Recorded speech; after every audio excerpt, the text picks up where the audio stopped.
Once dismissed as a worthless outcast, Aiko's fate changed the moment a zombie's bite granted him unparalleled power. In a world besieged by Kabaneri, relentless, iron-hearted undead, humanity teetered on the brink of extinction. These monstrous fiends emerged 2 decades ago, impervious to death unless their armored hearts were shattered. An almost impossible feat in an age where samurai swords reigned and firearms were yet to exist.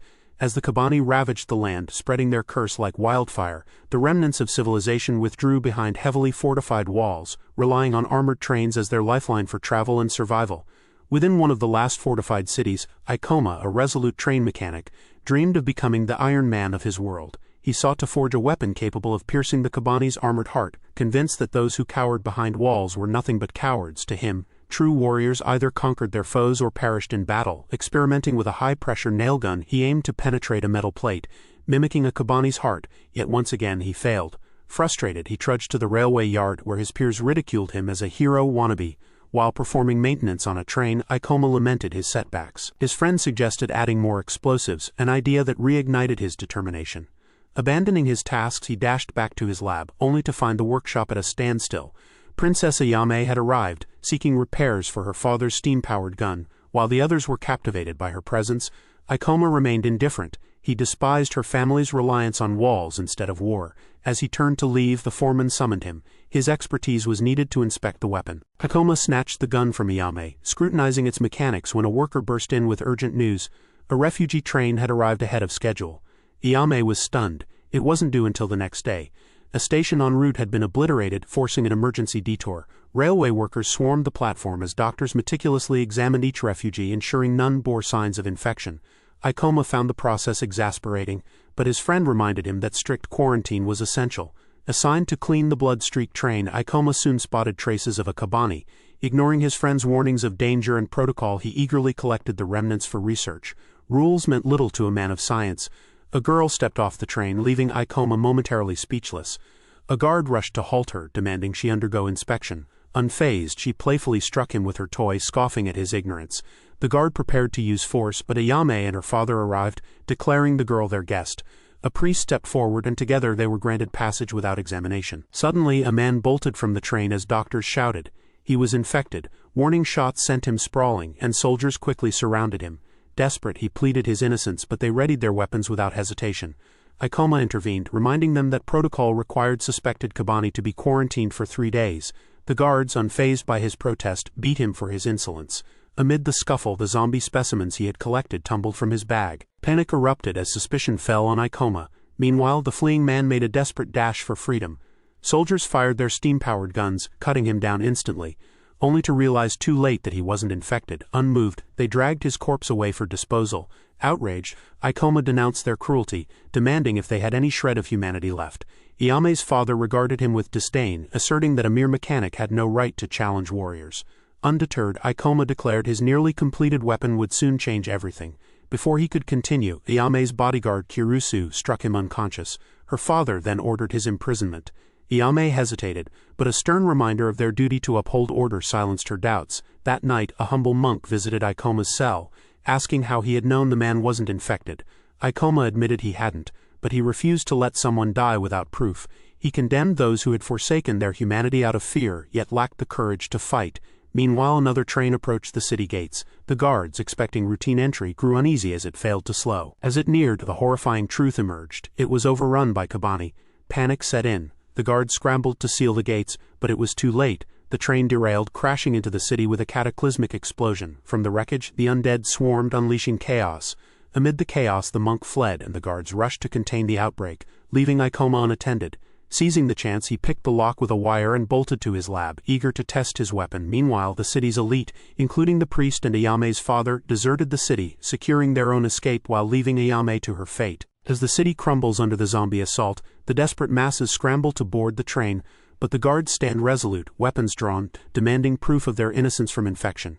In the chaos, Aikoma dashes to his shed, slashing his arm to leave a trail of blood for the zombies to follow. One soon takes the bait and stumbles into the shed where Aikoma waits with his upgraded piercing gun. However, the zombie outsmarts him, leaping from the roof rather than charging through the door. Aikoma fights back, barely managing to drive a shot through the zombie's heart, marking his first successful kill. but before he can savor the victory, a searing pain erupts from the bite on his arm as the virus rapidly spreads. Instead of succumbing to panic, Ikoma resolves to stop it. He wraps his arm in a metal cage, tightening it with all his might, but the infection persists. In a last-ditch effort, he secures a noose around his neck, cranking a machine to tighten it with brutal force. Every ounce of his strength is poured into suppressing the virus as he vows not to be the weakling who watched his sister die 5 years ago. Through unwavering focus and sheer determination, he manages to halt the infection, but his strength wanes and he collapses, losing consciousness. The priest and Mumi reach the palace at the city's heart, but he informs her that he cannot continue. His wounds inflicted by the zombies have taken their toll. With grim resolve, he uses a makeshift bomb to destroy his heart before he succumbs to the infection. Alone now, Mumi pushes forward. She soon encounters a zombie, but she remains unfazed, letting it approach. With a swift kick, her spiked sandal decapitates it cleanly. Meanwhile, Ikoma regains consciousness, overjoyed to find himself still human. His friend arrives soon after, and upon seeing the room's condition and the fallen zombie, asks if Ikoma killed it. Proudly, Ikoma confirms, and his friend shares in his excitement. However, upon learning Ikoma was bitten, his joy turns to fear for his own safety. Outside the city, chaos reigns as the zombie horde grows.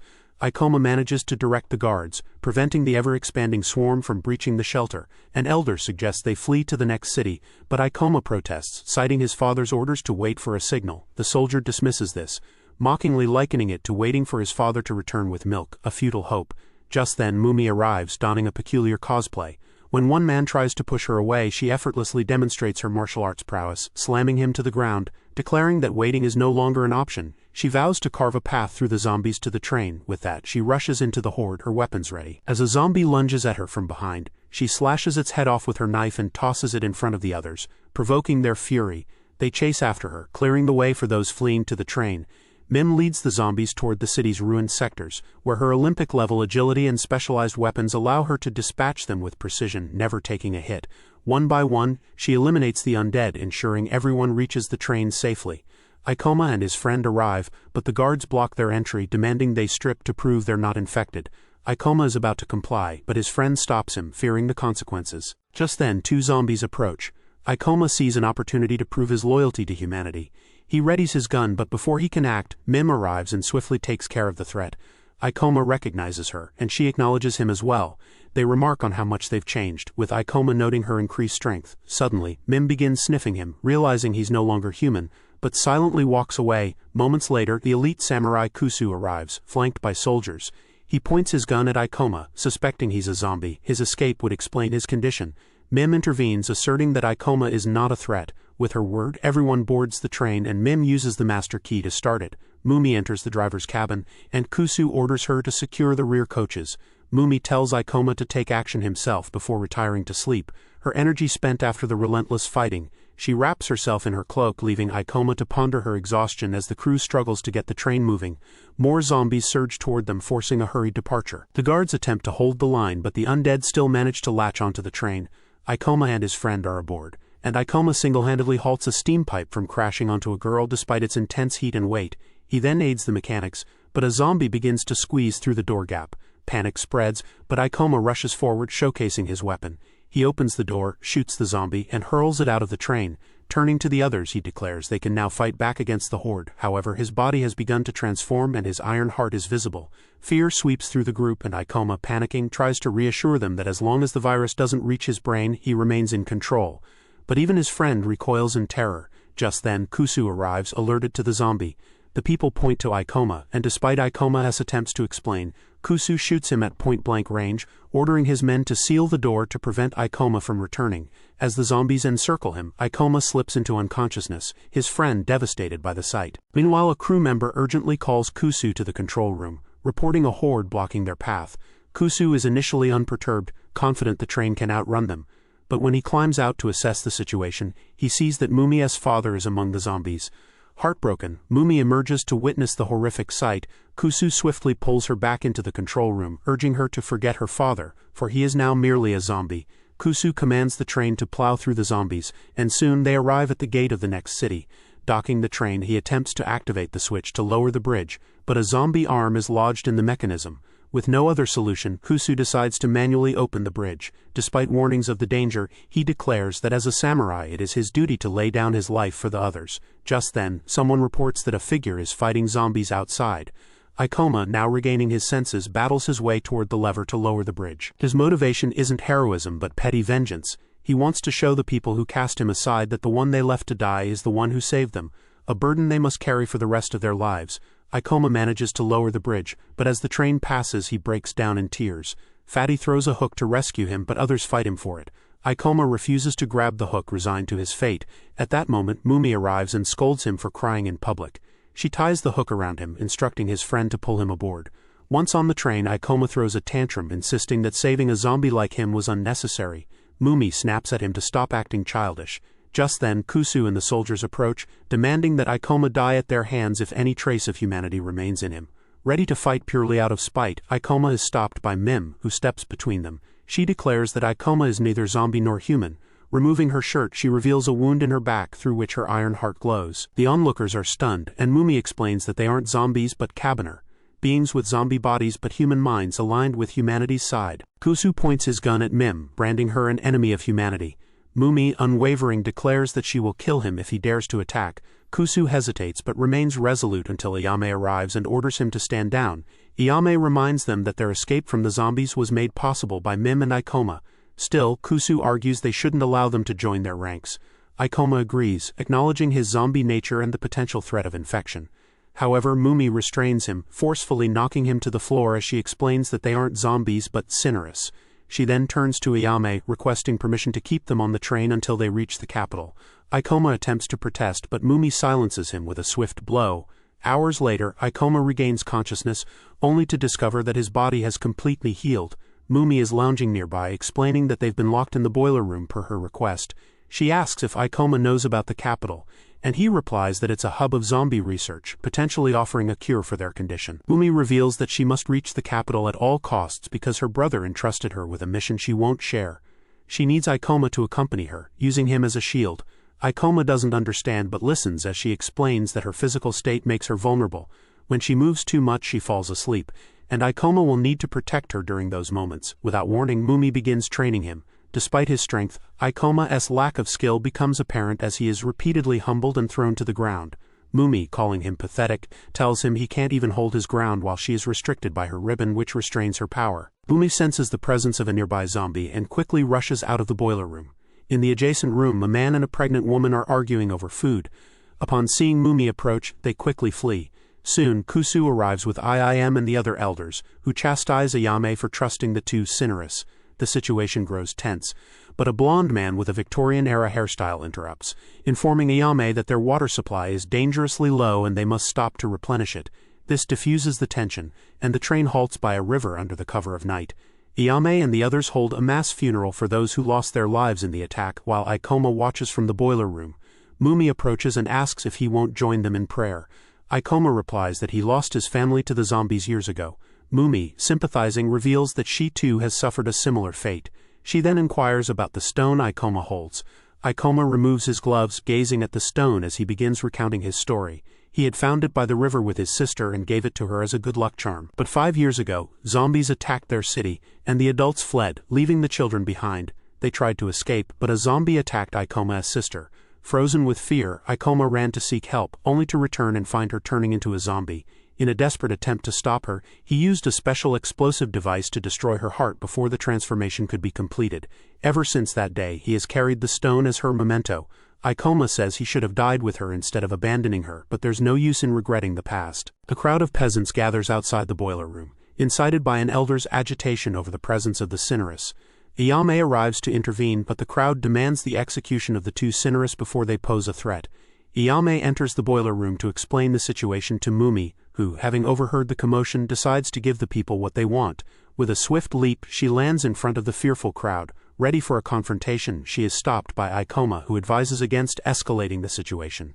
Just then, Mumi senses the presence of another zombie and opts to search for it. Meanwhile, Ayame, seeking to quell the fears of her people, decides to challenge Ikoma. She stabs him with a knife, but Ikoma, resolute, holds it in place. Ayame questions why he doesn't fight back. Ikoma replies that he cannot, as he promised his late sister never to flee even at the cost of his own life. He swears to eliminate every zombie, vowing never to sacrifice another life. His determination silences any doubts, and Ayame asks the crowd if they still question his loyalty. The group disperses, but the conspirator remains disappointed. Ayame leads Ikoma back inside and apologizes for her actions, acknowledging the weight of his situation. Just as Ayame exits, Ikoma collapses from blood loss. Meanwhile, Mumi reaches the common area and starts interacting with the children. The mothers, initially fearful, begin to accept her. However, Mumi soon admits that she is hungry, and normal food won't suffice. She requests blood and the crowd recoils in horror. Mumi explains that due to her zombie physiology, blood is the only thing that sustains her. As Mumi hears the commotion, she rushes toward the source where a woman is transforming into a zombie. Grabbing swords from nearby warriors, Mumi prepares to finish the transformation. Ikoma's friend, who had been caring for the children, implores Mumi to stop, revealing that the zombified woman is pregnant. Mumi, however, does not hesitate, stabbing the woman twice in the chest. Meanwhile, Ayame attempts to assist Ikoma, but his weakened body succumbs to his zombie instincts. Driven by bloodlust, he attacks Ayame, pinning her to the ground. Confused and terrified, Ayame watches as Ikoma bares his fangs, moving to bite her. Outside, the crowd begins to label Mumi a murderer, accusing her of killing two birds with one stone. Mumi, unmoved, insists there was no hope for the child, as it had surely been infected. The people remain unconvinced until Mumi suddenly senses a vast horde of zombies approaching. Inside the boiler room, as Ikoma prepares to bite Ayame, Kusu intervenes, knocking Ikoma off her. The shock of the blow restores Ikoma's sanity, and he recoils in horror at his actions. Kusu points his gun at Ikoma, but before the situation escalates, M returns, urgently warning Ayame that they must leave immediately. The zombies are near. Outside, panic ensues as the people scramble to board the train, fearing the approaching zombies. The soldiers lock Mumi and Ikoma away, unable to trust them in this dire moment. As the train begins to move, the tension grows. The crowd now believes that Mumi and Ikoma are responsible for attracting the zombies. The elders, seizing the opportunity, pressure Ayame into relinquishing her leadership. Faced with their demands, Ayame agrees to hand over the master key. As soon as the elder seizes the master key, he orders the driver to head toward the mountains. Ayame protests, warning that the high ground is dangerous as zombies tend to gather there. The elder dismisses her concerns, telling her to return to the kitchen and let him handle matters. Meanwhile, Ikoma curses himself for attacking Ayame, but M reassures him that their hunger is to blame. Suddenly, the elder's lackey shoves Ikoma's friends into the last car, declaring that they don't need any zombie sympathizers among them.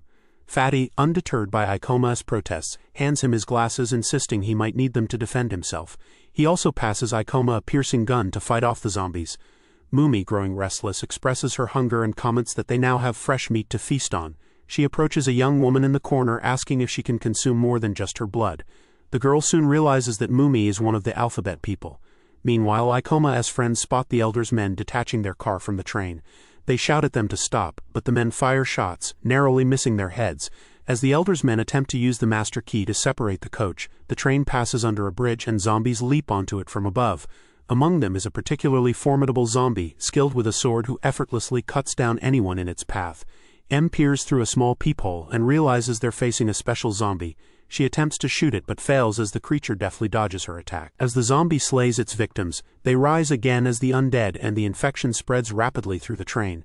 The elder, eager to separate the infected cars, is overruled by Ayame, who decides to risk her life to save as many as she can. Ayame leads the warriors to form a defensive line against the encroaching zombies. The large man instructs Kusu to arm himself with a sword, reasoning that decapitating the zombies would be more effective than targeting their hearts with gunfire. Kusu immediately rushes off to retrieve his blade, while the remaining survivors struggle to hold their ground. The young boy, overwhelmed by the zombies, decides to take his own life rather than succumb to the infection. In a desperate act, he detonates a barrel of fuel beside him, creating a hole in the car. Kusu arrives just in time, wielding his sword to cut down the zombies. Meanwhile, Ikoma uses the emergency exit to slip out of the last room and confront the sword-wielding zombie, hoping to stop its relentless assault. M accompanies him but is already reaching her limits, her energy nearly depleted. As the train exits the tunnel, Ikoma and M battle through the swarm of zombies, but Mumi, drained of strength, falls unconscious atop the train. Kusu finishes clearing the last of the zombies, only to be confronted by the evolved swordsman zombie. Surprised to see a zombie wielding a weapon, Kusu engages in combat but is ultimately overpowered. He pushes the creature towards the hole in the train, only for his sword to shatter as he attempts to pierce its heart. The zombie strikes him, wounding him severely. His friends open fire to rescue him, while Ikoma secures Mumi to the rooftop, preventing her from falling off. Mumi, barely conscious, tells Ikoma to kill the swordsman zombie and return alive, then falls into a deep sleep. As Ikoma's friends arrive to assist, he asks them to watch over Mumi. He attempts to move forward, but suddenly, a wave of weakness and hunger overtakes him. Meanwhile, the swordsman zombie continues its rampage, forcing the defense line back. Ikoma, nearing the battlefield, calls for blood through a hole in the roof, promising he will take down the zombie if given the sustenance. The group hesitates, but Ayame climbs to the roof, slashing her hand and offering her blood. She declares that in exchange for her blood, Ikoma must fight for their survival. Blood spills from her, and the zombie swordsman is drawn to it. Kusu intervenes, halting the monster's advance toward Ayame. As Kusu buys time, Ikoma reaches Ayame and upon tasting her blood, feels a surge of power coursing through his iron heart. With newfound strength, he effortlessly leaps at the zombie swordsman, knocking it to the ground. He drives a piercing gun into its heart, ending its life. A brief silence follows, then Ian cheers for Ikoma and soon the entire train joins in. Repairs and cleaning begin. Ikoma and Mumi are hailed as the train's protectors, and Ayame regains the master key, granting her full authority over the train. She declares that Ikoma and Mumi will accompany them to the capital, promising to supply them with blood when needed. Kusu protests, claiming she cannot provide for both, but Ikoma as comrades volunteer for the task. The warriors, including Kusu, join them, and the journey to the capital resumes. Meanwhile, the eccentric blonde crew member uses Ikoma's piercing gun as a model to craft advanced bullets capable of piercing zombie hearts. Ikoma also experiments with coating swords in metal from zombie hearts to enhance their durability. Elsewhere, Mumi enjoys a peaceful moment with the children, until two men fighting over food disrupt her. One pulls out a knife, prompting Mumi to swiftly put an end to their squabble. She warns them not to fight in front of the children, earning applause from the others.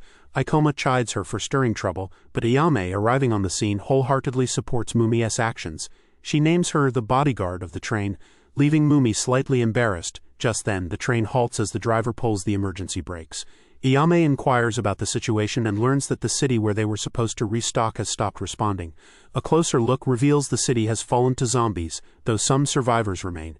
Ayame organizes a rescue mission, bringing back the survivors as they prepare for the next stage of their journey. Mumi recognizes a familiar face, a one-legged man, who approaches her, claiming he needs to use the restroom. However, as he passes by, he calls her outside.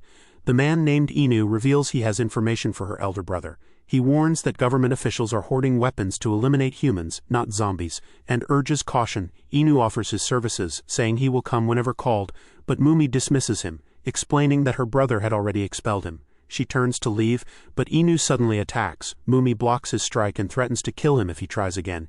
Inu then reveals a revolver he had pointed at her the whole time, accusing her of growing complacent.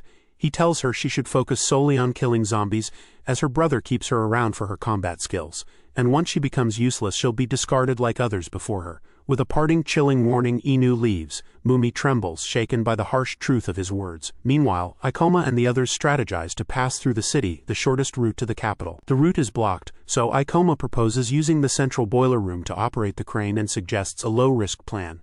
As he outlines the strategy, Mumi arrives, overhearing the discussion. She rejects the plan, calling it cowardly. Ikoma attempts to reason with her, but she kicks him aside, unwilling to let his fearfulness influence her. Determined to act on her own, she declares she will do as she pleases. Ikoma struggles to convince the others that the plan will succeed without Mumi's involvement. Later, Mumi heads to the boiler car, trying to steady her iron heart. Meanwhile, Ikoma briefs his friends on the plan, urging them to operate the crane. Nervously, they agree.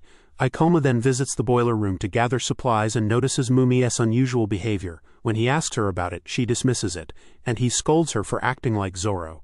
He inquires if she will fight alongside them, to which she agrees but refuses to follow his plan.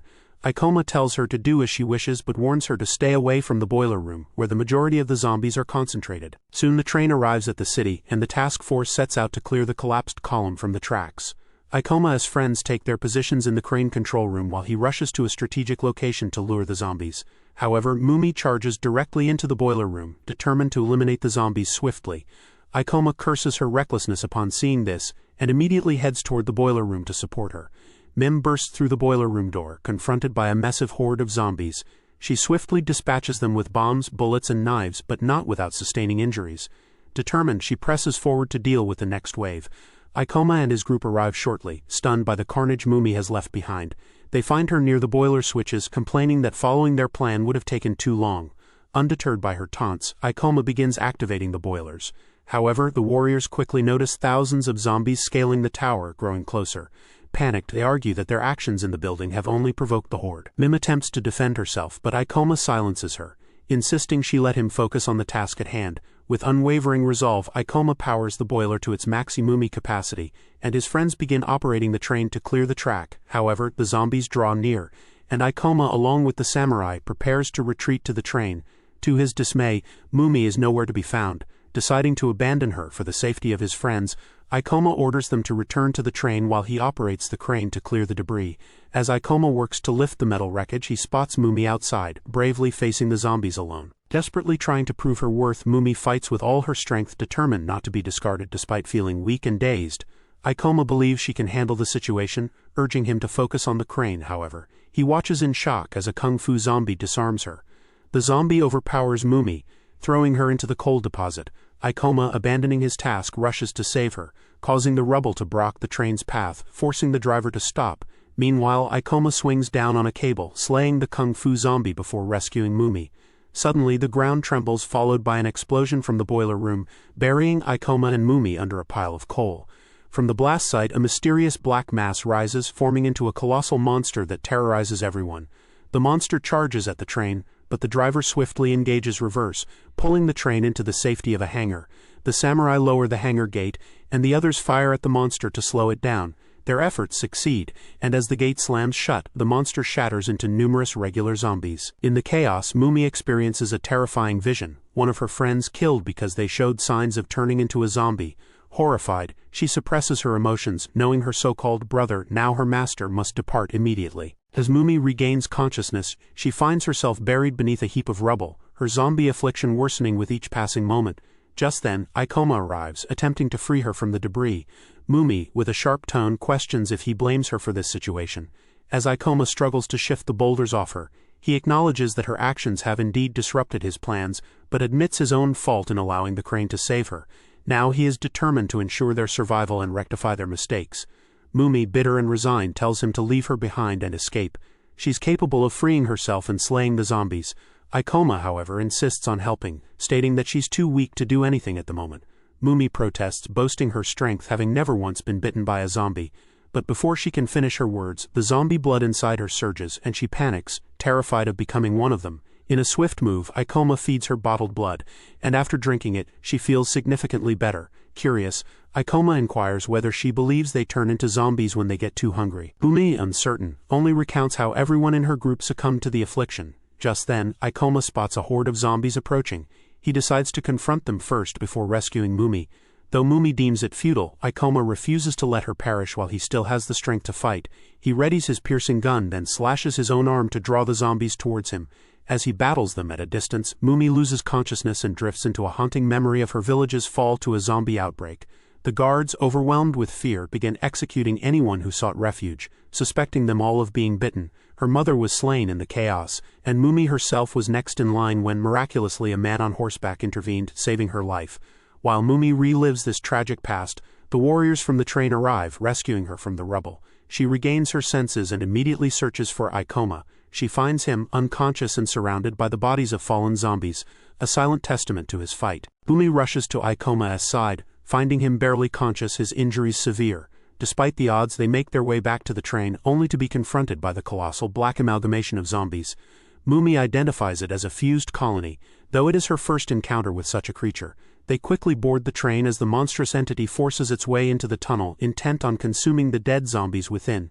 Kusu asks if they can defeat it, and Ikoma's companions believe the powerful cannon from the station could do the job. However, Mumi explains that within the colony lies a single zombie acting as the core. Destroying it will bring down the entire entity. While the cannon can't reach the core directly, it can expose it, allowing her to strike the fatal blow. Hours later, Ikoma lifts rubble to clear the path for the train as the monstrous colony gives chase. Fatty, manning the cannon, hesitates and prematurely fires, grazing the monster's head and flinging zombies onto the train. The guards intervene, and Ikoma, along with Kusu, joins the fray. Using the new sword Ikoma forged, Kusu dispatches zombies with ease while the giant monster leaps onto the train, damaging several cars. As the monster closes in, Fatty waits for the optimal moment, then fires the cannon directly at the core, exposing it. With that, Mumi charges forward and takes the core zombie down. The colony explodes in a violent eruption, and Ikoma catches Mumi before they retreat inside the train. However, they are unable to outrun the blast, causing the train to swerve dangerously. Ion, using the loudspeaker, instructs everyone to lean to the right, stabilizing the train and bringing it back onto both wheels. After narrowly escaping, they safely cross the city and approach another settlement. Hopeful, they watch as the city sends a signal, signaling potential survivors. The crew rejoices at the prospect of rest. Upon entering the station, Ikoma plans to meet the mayor while entrusting the train to the elders.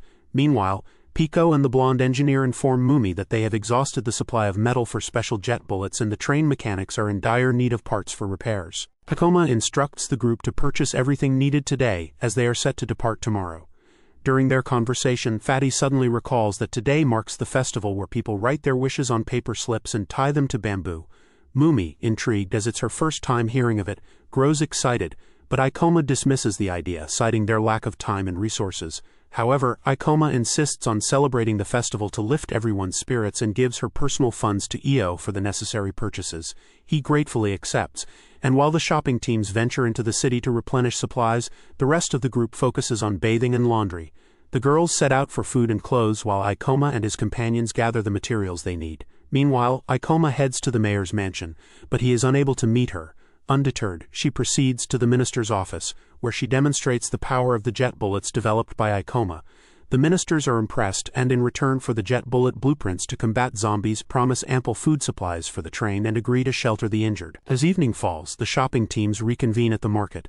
Io's friend writes her wish on a card and hangs it on the bamboo tree. This triggers a memory for Mumi, who recalls seeing her mother participate in the same tradition. Overcome with emotion, she quietly slips away from the group. When Ikoma realizes she's gone, he panics, especially since she didn't take her lunch, and searches for her. He eventually finds her brooding at a shrine. He offers her the bottled blood, and Mumi begins to recount memories of her mother and the past festivals she once enjoyed. However, now that she's a zombie, such celebrations hold little joy for her. She expresses a grim thought. While they may be human now, they could wake up as zombies, destined to bite everyone on the train. Ikoma, displeased by her dark humor, orders her to be quiet, declaring he will find a way to restore her humanity. Mumi, skeptical, says she'll no longer be able to fight zombies, but Ikoma reassures her, vowing to eliminate all zombies, leaving no need for a cure. Her smile softens, reminding him of his little sister. That evening, everyone writes their wishes on cards and ties them to the bamboo tree. As fireworks light up the sky, the group admires the spectacle, savoring a rare moment of peace amidst the chaos. The next morning, Ikoma is roused by the sounds of a crowd outside. As everyone emerges from the train to investigate, they see a black train entering the station.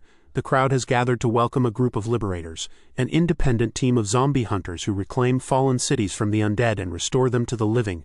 The liberators disembark, led by the king's estranged son, Biba. Mumi rushes to him, and the group is stunned to learn that he is the older brother she frequently mentions eagerly. Mumi recounts their journey, and Biba listens attentively. However, Ikoma grows suspicious. He has heard enough to question whether Biba is truly a hero or merely a warmonger who taught Mumi that the weak should be abandoned and left to die. As Biba and the liberators march ahead, surrounded by a cheering crowd, Ikoma and Kusu approach to greet him. Biba recognizes Kusu as the niece of a prominent minister in the capital. Ikoma expresses surprise, unaware that Mumi was his sister. Biba corrects her, clarifying that Mumi is not his sister but simply calls him brother. Ikoma steps forward and Mumi introduces him to her brother. Before Biba can speak, Ikoma interrupts, accusing him of being the one who taught Mumi that the weak should be discarded. Taken aback, Biba swiftly directs Mumi to have her body examined by their doctors and invites Ikoma and Iam for a private discussion. He leads them inside his train but is soon called away to address an emergency. He entrusts a subordinate to guide Ikoma and the others, while Ikoma volunteers to stay behind and assist with the repairs. Ikoma confronts Biba, asking if he truly believes the weak should die. Biba responds that survival of the fittest governs nature, and only the strong deserve salvation. He believes they should fight, not retreat, to overcome the zombies. Hearing these ideals from Biba causes Ikoma to reconsider his views, and he begins to see Biba in a new light. At that moment, the city guards sound an alarm. An enormous horde of zombies is approaching, seemingly drawn here by someone who tied corpses to a horse and sent it running towards the city. As the guards scramble to alert everyone, Biba and Ikoma agree to meet on the battlefield. Meanwhile, the mayor watches from a distance, knowing he played a role in luring the zombies here in collaboration with the king's men. Anxious, he's reassured by a capital minister who assures him the liberators can handle the situation. However, the minister warns that once Biba is on the battlefield, swift action must be taken to eliminate him. per the king's orders. The guards begin firing at the zombies from the wall, and soon the drawbridge is lowered as Biba's train advances into the danger zone. Biba commands his troops to bomb the zombies into submission and rides out into the battlefield himself. His soldiers follow on steam-powered bikes, swiftly reducing the zombie numbers with brutal efficiency. Suddenly, some zombies fuse together and start attacking the soldiers. Mumi steps forward to handle the threat, and Biba sends a subordinate to support her. Donning a mask, Mumi taps into her Kabaneri powers, and the two work together to separate and eliminate the fused zombies. Amid the chaos, a one-legged man named Nuku approaches Biba from behind. Drawing his blade, he tells Biba that many people are after his life, and he has been commissioned by some of them to carry out the deed. Inu offers to join Biba's side, but Biba dismisses him, stating that his services aren't needed. Enraged, Inu attacks, but Biba swiftly dodges and brings him to his knees, declaring that Inu was always destined to betray him. As Biba prepares to strike, Inu begs for mercy. Ikoma rushes to intervene, but without hesitation, Inu strikes him down. Ikoma confronts Inu, and Biba questions why he feels sympathy for an assassin he barely knows. Ikoma offers a half-hearted response, saying the man pleaded for help. Before the discussion can escalate, Fatty and Ayame arrive, apologizing on Inu's behalf. Elsewhere, the mayor is in a panic after the assassination fails. Just as Biba's men arrive, they quickly eliminate the guards and the capital minister, ordering the mayor to follow them quietly. Back on the battlefield, Ayame apologizes to Biba once more, and Biba nonchalantly offers to escort her to the capital. Though Ayame accepts, she feels uneasy about the offer. As both trains head toward the capital, Fatty asks Ikoma what's bothering him. Ikoma grumbles about Biba's philosophy that the weak don't deserve to live. Fatty dismisses it as common sense, but Ikoma reveals that Mumi once told him she was never bitten by a zombie, implying she was artificially turned. Sensing the danger of their conversation, Fatty suggests they talk in a more secluded place. Meanwhile, Mumi undergoes a checkup on Biba's train, her mind wandering back to the day her mother died. Biba had thrown a dagger at her, urging her to save herself. In her desperation, Mumi killed the man who killed her mother. Biba then welcomed her into his group, telling her that her mother would have survived if she had fought back. He gave her a new name and injected her with a zombie virus to transform her into a Kabaneri, bound to fight on his command back in the present. After her inspection, Biba orders Mumi to bring Ayame's master key to him. She hesitates, but Biba simply commands her to obey. She leaves, and Biba retreats to his secret lab where countless zombies are held captive, including the mayor, who is tied up. The mayor asks Biba about the place and why he's brought them here. Biba, focused, demands to know the truth about the war 10 years ago, when he was abandoned among the zombies. Biba demands to know from the mayor who issued the order, and the mayor, trembling, pleads for his life, claiming it was the king's command and he was merely following it. Meanwhile, Ikoma and Fatty are atop the roof when Ikoma senses the presence of zombies nearby, their location pinpointed to Biba's train. Confused, Ikoma wonders why Biba is transporting zombies with him. Mumi arrives at Ayame's office and demands the master key. Ayame, puzzled, asks why she needs it, but Mumi insists that she hand it over without further questions.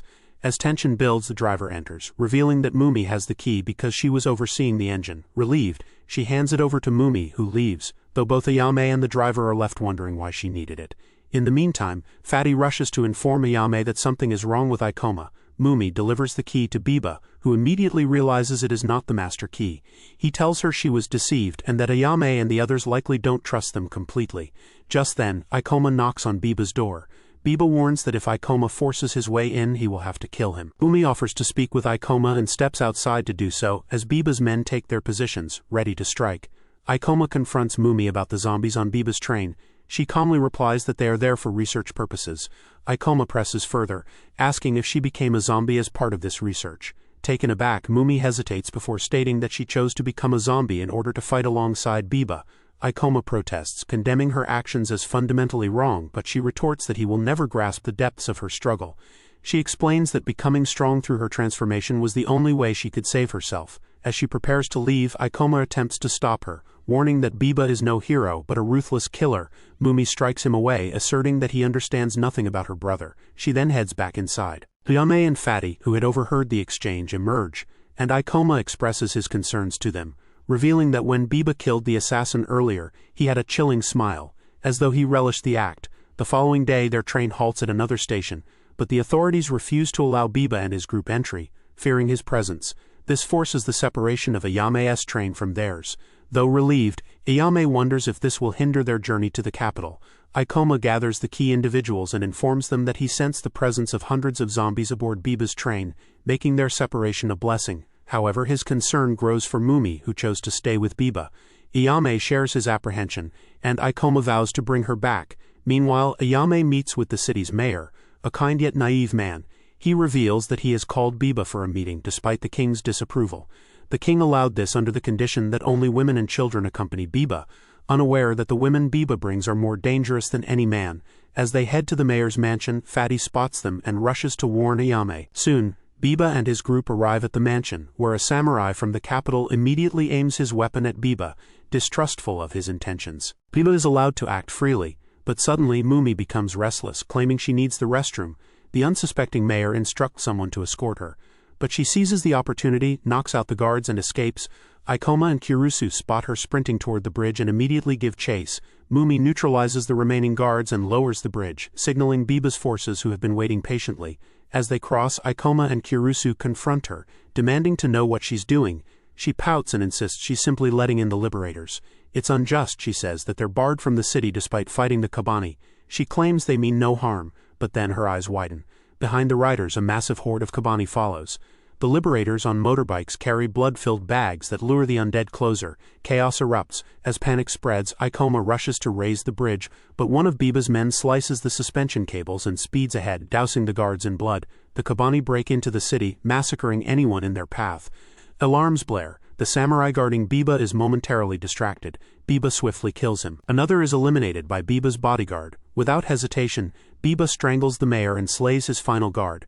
Ayame grabs a weapon and pleads for him to stop. In response, Biba hurls a knife at her, only for her driver to shield her at the last second. Unfazed, Biba resumes his mission, declaring the mayor deserved death for serving his father. Outside, Mumi watches in horror, realizing she's responsible for this carnage. She confronts Biba, shaken and desperate for answers.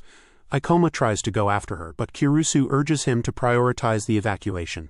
They rush to the train where samurai are holding back the Kabani. Kirusu decides to retrieve Ayame, but she has already been taken hostage by Biba and is now being led toward his train. As the city's soldiers panic, helpless against the relentless horde of Kabani, they see Biba's train approaching and attempt to board. However, they are swiftly gunned down in the name of vengeance. Inside the train, Biba stands beside his female bodyguard, who senses her impending death. In a final act, he injects her with a special serum, transforming her into the core of a fused colony. Metallic tentacles emerge, collecting the surrounding Kabani corpses and melding them into a monstrous form.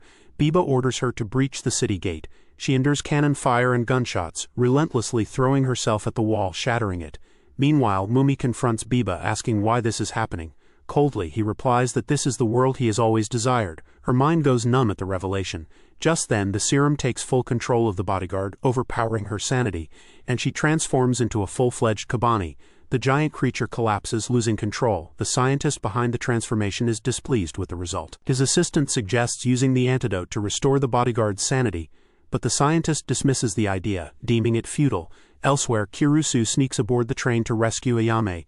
After defeating the guards, he faces the scientist, who pulls out a Gatling gun to defend himself. Distracted by the confrontation, Ayame knocks the assistant to the ground and steals the antidote. She threatens to destroy it unless the scientist halts his actions. He attempts to shoot her, but Kirusu leaps at him, knocking them both down, leaving Ayame anxious. Meanwhile, the bodyguard-turned-Kabani goes berserk, slaughtering her comrades with brutal efficiency. The soldiers attempt to fight back but are overpowered by her speed and strength. Though a few bullets land, they only serve to enrage her. In retaliation, she unleashes powerful magnetic blasts, obliterating entire buildings in her wake. Mumi charges at Biba, causing him to freeze in terror, yet she halts just before striking him. Still burdened by lingering emotions, without hesitation, Biba drives a knife through her heart, ending her life. Mumi's death devastates Ikoma, who witnesses the tragedy unfold. The Liberator Army takes action, rounding up everyone at gunpoint. Ikoma resists, but they overpower him, warning that they seek his blood, and if he refuses, his life will be forfeit. They execute everyone infected with the Kabani virus. Biba climbs aboard the train to deliver his declaration. He proclaims that today he has liberated everyone from their cages. He argues that humanity cannot evolve or live freely until they rise and fight the Kabani, and to that end he will destroy their shelters and force them into battle alongside him. This, he declares, is the path to true liberation. Ikoma curses him, only to be knocked unconscious. The captives are imprisoned on the train with Ikoma confined in a cage. He bides his time, quietly sketching on the ground while observing the guards and scientists. The others are divided into groups to donate their blood. One of Ikoma's former allies, unwilling to resist, sides with Biba's men. to the dismay of the others, particularly Fatty, who finds himself in the blood donation camp. Inside, Fatty witnesses one of Biba's lieutenants tormenting a man, forcing him to donate blood for his wife. When the man agrees, he is rewarded with the lieutenant's handshake, only for his hand to be severed. Fatty rises to protest but is quickly subdued by the guards. Later he visits Ikoma, asking when they will act, unable to endure the cruelty any longer. Ikoma tells him their strike will come tomorrow night when they are called for blood. He vows to escape his cage and confront Biba directly. Meanwhile, Biba meets with Ayame, telling her that if she wishes to ensure the safety of her people, she must persuade her uncle in the capital to open the gates and arrange a meeting between Biba and his father. Ayame reluctantly agrees, then inquires about Biba's intentions regarding his meeting with his father. He reveals that 10 years ago, the king sent an army of 400,000 soldiers to eradicate the Kabaneri. Biba, a commander at only 12, led them. They made significant strides, liberating many cities, but when reinforcements and supplies ceased, the army was gradually decimated. Biba explains that the king's orders were the cause of their downfall, and now he seeks to punish him for it. That night, Ikoma briefs his comrades on his plan. He intends to seize control of the train's engine room, forcing Biba to meet his demands and release the hostages. The operation will commence when the blood transporter arrives at the front of the train.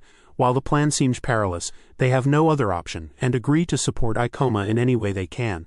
The time of action arrives. Just before the liberators come to collect the blood, everyone is armed with pipes and makeshift tools. Ikoma uses a wire to escape his cage and positions himself to ambush the blood collectors. When the guards realize Ikoma has escaped, they swiftly encircle him, but his allies release steam into the room, tipping the balance in their favor.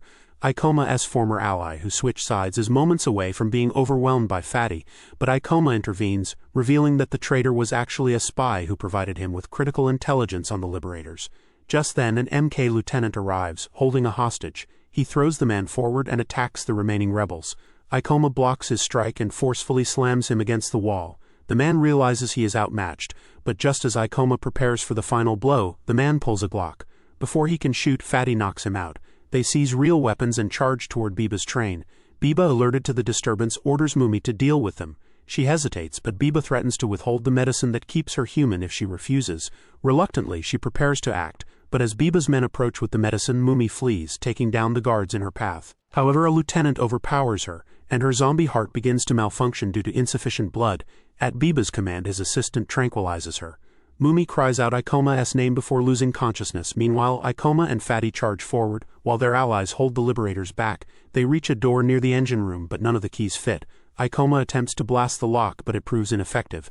Just then, Biba and his men arrive. Biba reveals that he anticipated Ikoma's rebellion and swapped the keys. He coldly declares the rebellion over and shoots at Ikoma.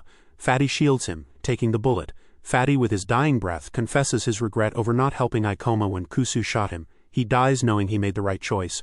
Ikoma, devastated, faces Biba, who treats him like a mere experiment, asking how it feels to lose a friend. Enraged, Ikoma attempts to strike, but Biba's right-hand man quickly knocks him down and savagely beats him. Ikoma rises, but his hand is shot off, sending his sister's memento flying. Fatty, with his last breath, manages to grab it. Meanwhile, Biba commands Mumi to kill Ikoma. Completely brainwashed, she complies without hesitation. Before Ikoma can react, she plunges a knife into his chest and tosses him from the train. Biba praises her and proceeds, leaving Mumi frozen like a statue. Soon, Ikoma's friends discover Fatty's lifeless body. The officer orders them back to their rooms, but the timid girl, in a fit of rage, demands they kill them all if that's the plan.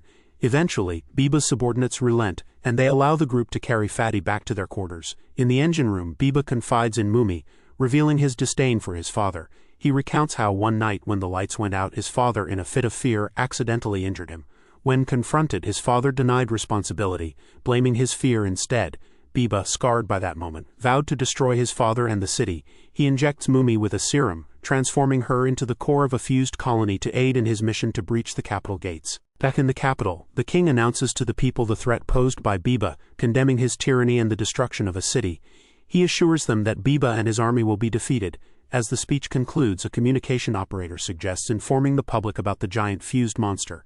The king, dismissing the idea, kills the operator, stating that spreading too much information breeds fear. Meanwhile, Ikoma, swept to the beach by the waves, regains consciousness. He is haunted by a dream in which his sister morphs into Mumi and attacks him. Panicked and disoriented, Ikoma recalls Fatty's death and blames himself. He is consumed by guilt, feeling powerless in the face of everything that has transpired. Suddenly, Ikoma spots a zombie approaching. Panicked, he flees to seek refuge in a nearby shipwreck.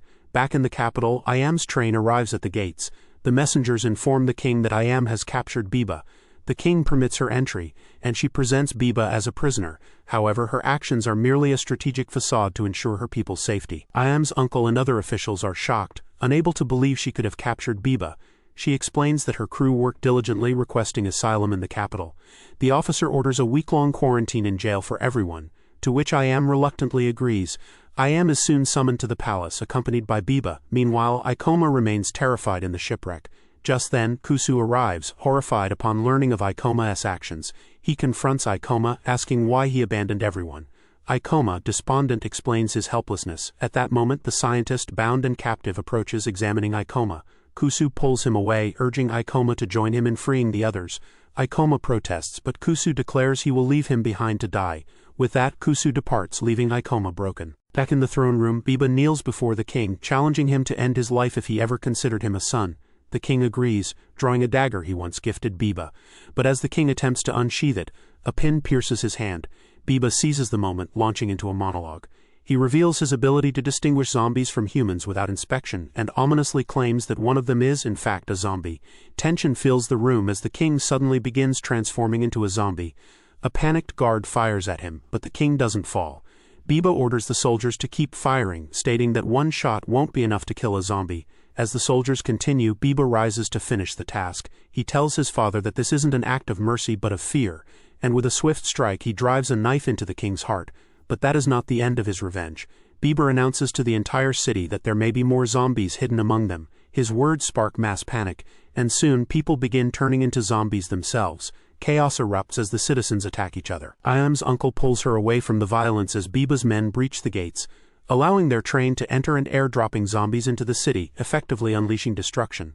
Amid the chaos, Biba spots a man stomping on his father's body. Enraged, he shoots the man dead and then sits upon the throne, reflecting on fleeting memories with his father, grappling with his unresolved issues. Elsewhere, Kusu struggles to repair a bike, while the scientist urges him to hurry, warning that they might miss Mumi's transformation. Ikoma, defeated, tells Kusu to leave him behind, believing he's no longer of any use. Kusu, however, approaches him, revealing that Ikoma's stab wound was dangerously close to his heart. He explains that Mumi's precise calculation saved his life, but adds that she is about to undergo a horrifying transformation into a true monster. This revelation stirs Ikoma's fighting spirit. Meanwhile, Mumi wanders through the city of corpses, her mutation beginning to take hold. She laments her inability to save anyone and the loss of her dreams. As memories of her mother's words resurface about butterflies taking souls to the afterlife, she notices the creatures around her. Her zombie heart pulses with newfound power, erupting in wings of energy. Her strength attracts the dead and turns her into a fused monstrosity. Meanwhile, Ikoma sharpens his focus as he contemplates the scientist's words. The special black serum, he learns, can transform female zombies into the core of a fused monster colony. To reverse the effect, the white plasma serum is required. Determined, Ikoma staples his piercing gun to his hand and approaches the scientist, demanding the black serum. The scientist warns that the serum works only on females, but if Ikoma takes it, he will gain immense power at the cost of his life force. Ikoma accepts, resolved to kill Biba and save Mumi. After injecting the serum, a surge of power overwhelms him, though it's restrained by the collar around his neck. The scientist urges him to remove it if he wants to unlock his full potential. Ikoma tears it off, vowing not to let anyone he cares about die again.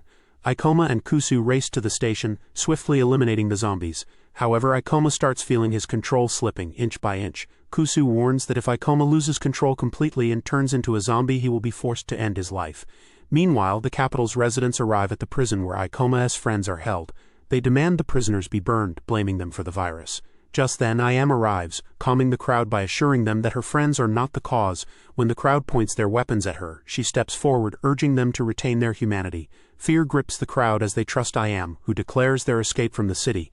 Meanwhile, Mumi is relentlessly attacked by the capital's defense forces, her mind lost in disturbing visions.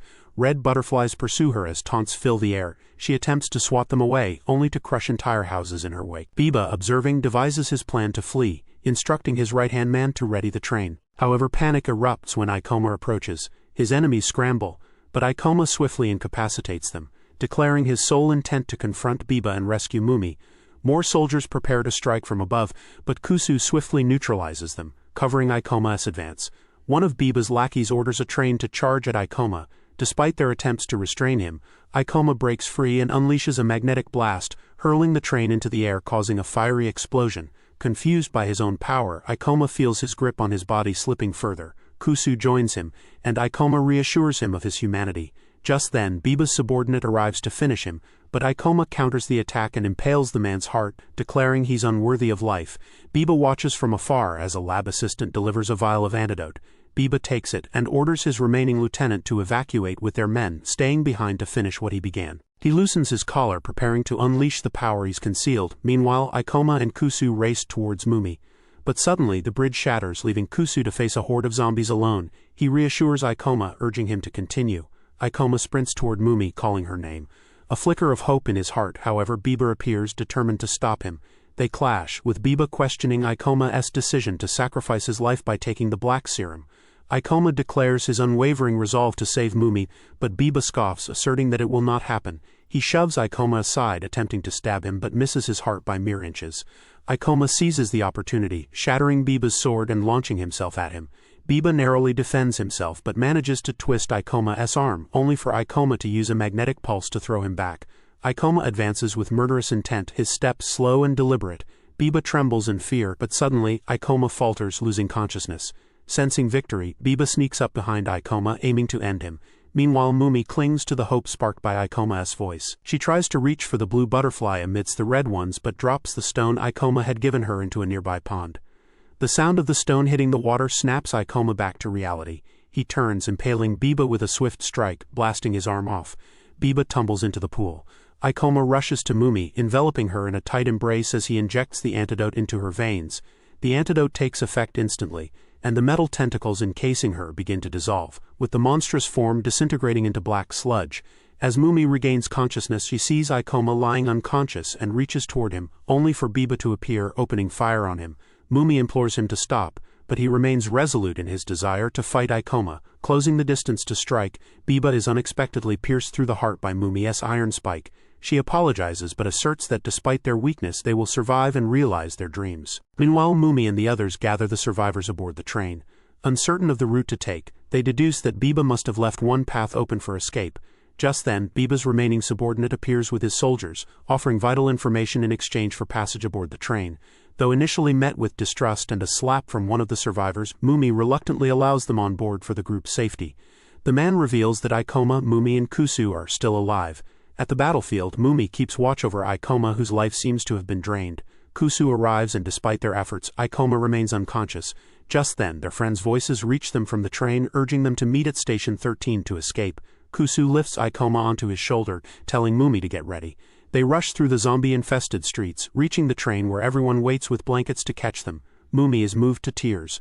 After Ikoma is safely aboard, she follows. Kusu, stumbling as he jumps, is caught by Mumi, causing him to blush with embarrassment. With everyone on board, the driver accelerates the train. The track collapses behind them as the capital crumbles into ruin. Inside the train, Mumi desperately shakes Ikoma awake. When he groggily stirs and asks to sleep, she joyfully leaps on him. Then she notices the symptoms of the black serum are fading. Realizing that Biba had administered the antidote, seeking redemption, Mumi is filled with relief. As normalcy returns, Mumi hands Ikoma the memento of his sister and their journey continues.